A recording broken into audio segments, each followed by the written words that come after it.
What's up gamers, welcome back to my channel. Today I'm going to be in the Silent Assassin known as the Skoda T50.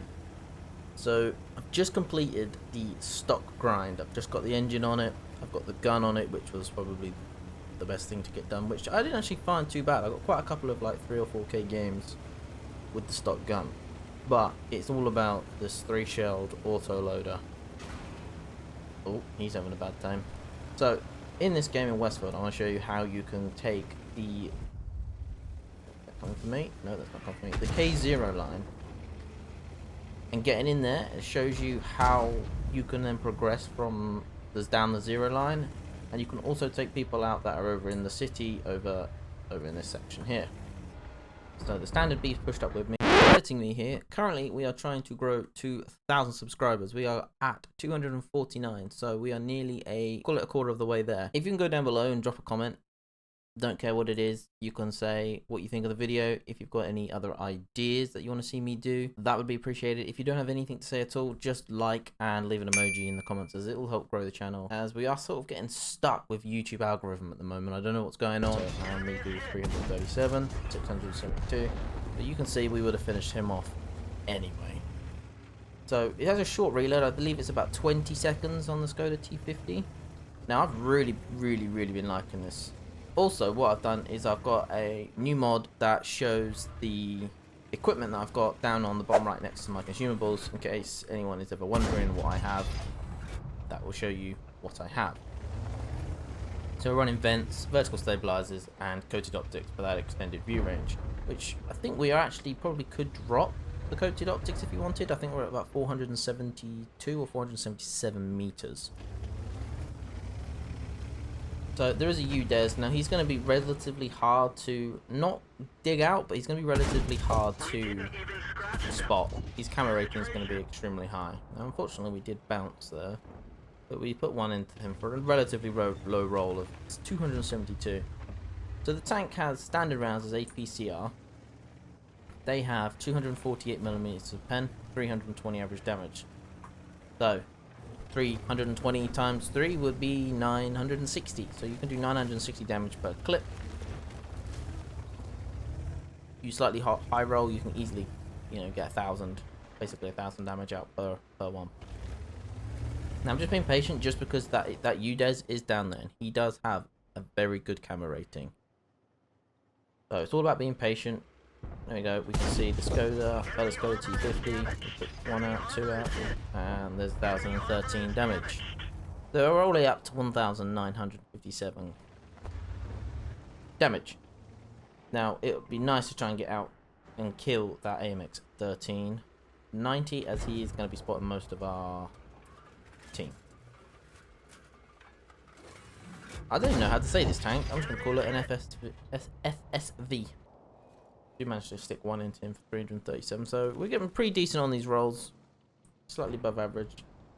Now this line is extremely good. You can spot from here if you can take it and win it, and with something like a Skoda, you do need to play with a bit of support. So don't go YOLOing off on your own, because that's not going to be the best thing. Yeah, as you can see, there's the UDES. We don't spot him until he fires, unfortunately, but there is a good dip here that we can dip down into. And it seems as if his team are not really doing anything, but we're already up to 2.6k in damage. As you can see, you can rack up the damage extremely fast in this tank. Yeah, I was trying to think, we're not going to get him. We don't end up finding him, but I'd make the decision to push up. It's 3-3. Relatively equal, 12.7 to 11.5. We're both missing tier 8. We're missing tier 8, we're missing 2 7s.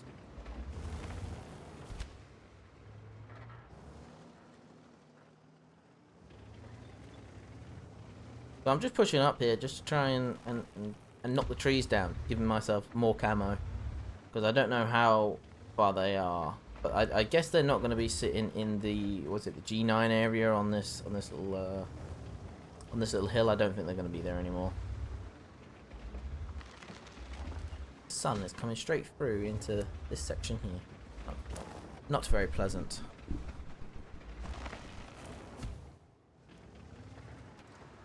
Yeah, as you can see, there's nothing here. But I'm also trying not to be spotted because they could be sitting down the end. But what I want to do from here is I want to, if there's nobody here, I now want to go down and across and then up into the middle. And we can either help out into the village and help out on the TDs that are probably going to be camping at the back. Yeah, so I don't know where the AMX 1390, I don't know if he is still down there. So I'm being a little bit cautious. You see the iron on, he's pushed and he took a shot, which means he has been spotted. So somebody is about somewhere. And yeah, it's 1390. We thought he'd still be around somewhere. Didn't know he'd be back up the hill though. That's slightly unfortunate. Yeah, so that iron on, he's got to be taking some shots from the middle just by looking at where he's positioned. And yeah, G-Saw, that'll be who is spotting him. So we stick 1 out, 2 out, and we're going to get a 3rd one out as well. Nope, we only get 2. I turn my armor just to try and face that direction because it's generally where they're going to be. But we are up to 1k spotting and 3.2k of damage. Now my idea is to get down off of this into the valley and push up onto this hill here. And we can provide cover and support across. And also dig out like that UDES 16, which is the UDES that I had on my flank, who's gone all the way around. Yeah, there's the Object 432, which, fun fact, I believe it was either the Object 432 or the SU-100 M1. When I killed them, means I have killed every single Soviet tank now. I think it was the SU-100 M1, and I just don't find them. Never find them. So I'm never really afraid to reload, even if, long as I know I'm not going to be engaging in the next 20 seconds, and if I've got 2 shots, if I can kill that person, then I will keep them. Apart from that, I won't bother. I will hit the reload button, as I would rather have 3 full shells, deal out the maximum damage. Now, I was going to fire, but when you're in an autoloader, you don't always take those unnecessary shots, forcing yourself to reload, but you don't necessarily have to. Here we go, we do find the Skoda T50, we stick 1 into him, and we stick another one, take him out. Nearly up to 4k damage, with still 5k to go. So we are actually behind at the moment. Now I'm starting to think here that the UDES probably going to outspot our T34, but I also unsure as to whether the Lorraine's going to push down the middle of the map for me. Now this is why I always call this tank the Silent Assassin. And there is the Lorraine straight down the middle. Now, this is a tank you don't want to sit in the front of, but I will happily stick out my 3 shots, and we get a fire, and the Iron Arnie helps us. Massive save. 5k damage now. And we've got a little... the fire sort of saved us, 165 damage, but mostly from the Iron Arnie. And I'm just sitting here waiting to get unspotted. Also reloading, getting that full magazine back. Yeah, so I'm just telling my team where I think people were. Now, we get a little bit unlucky in this bit, I think. I didn't realise that what we're actually shooting through here isn't a wooden fence. It's the fencing that goes along that bridge. So, unfortunately, we didn't get that kill. But it's not about the kills. It's not about the kills.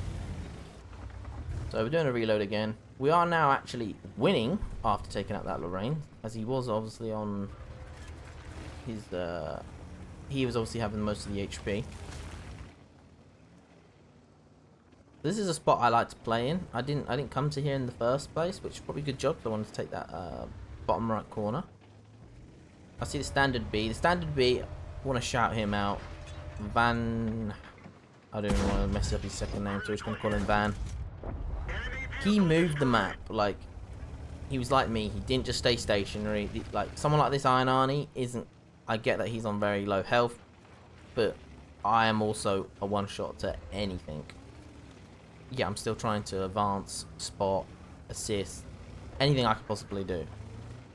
Same with the standard B. He's moving along. So we're looking for an SU-100 M1, which we sort of know where he was last. And I thought, he gets spotted, and I thought the Tuk would also be down there with him. But I'm wrong. I am definitely wrong. And I don't get spotted, and then, yep, he gets spotted and he's driving down the side. So we take him out.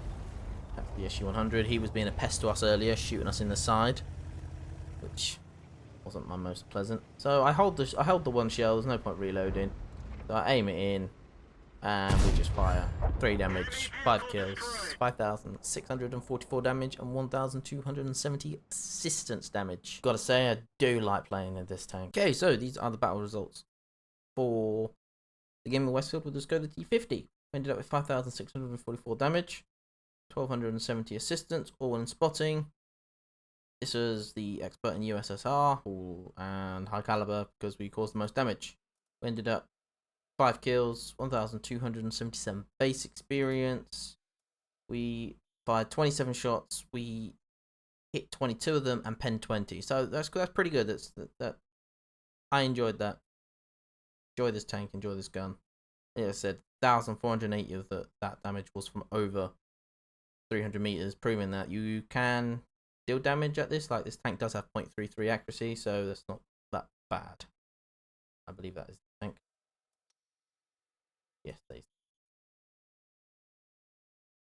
we did end up traveling as well. It was 3 kilometers. Most people won't even travel half of that in a game. So let's get into game 2. Okay, so game 2 in the Skoda T50. This is where the real Silent Assassin gameplay is, more so than the last one. We are on Lakeville. I'm gonna cut straight to the best position in this map. Okay, from this position here, you can dominate that entire middle bit. Obviously, you can't get to the right and down the hill where the T54 is currently now.